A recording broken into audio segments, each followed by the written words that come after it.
আপনি কি জানেন সন্ধি পুজো ঠিক কি?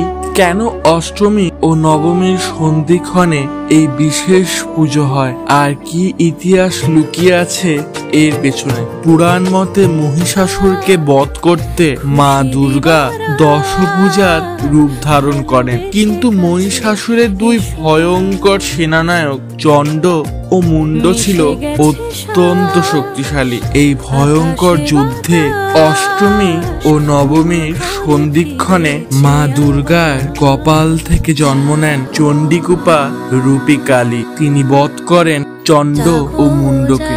এই ঘটনাকেই বলা হয় সন্ধিক্ষণ, এবং সেই উপলক্ষেই হয় সন্ধি পুজো। সন্ধিক্ষণ হলো 2 দিনের সন্ধি। অষ্টমীর শেষ 24 মিনিট ও নবমীর শুরু 24 মিনিট। এই 48 মিনিটই হয় চণ্ডীকূপা শক্তির আরাধনা। এই পুজোয় জ্বালানো হয় 108টি প্রদীপ, উৎসর্গ করা হয় নারী শক্তির প্রতীক 108টি পদ্মফুল, আর পরিবেশ ভরে ওঠে চণ্ডীপাঠে।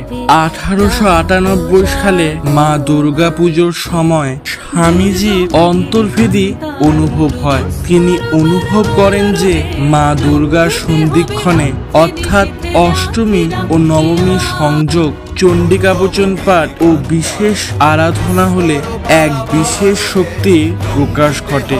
এই উপলব্ধি থেকেই তিনি প্রথম বেলুড় মঠে আয়োজিত করেন সন্ধি পুজো। ঠিক তন্ত্র মতে যজ্ঞ, আহুতি, প্রদীপ, মন্ত্র উচ্চারণ ও ধনুচি নৃত্যের সঙ্গে। স্বামীজি বিশ্বাস করতেন মা দুর্গা কেবল এক দেবী নন, তিনি শক্তির প্রতীক, আর সন্ধি পুজো সেই শক্তির প্রকট প্রকাশ।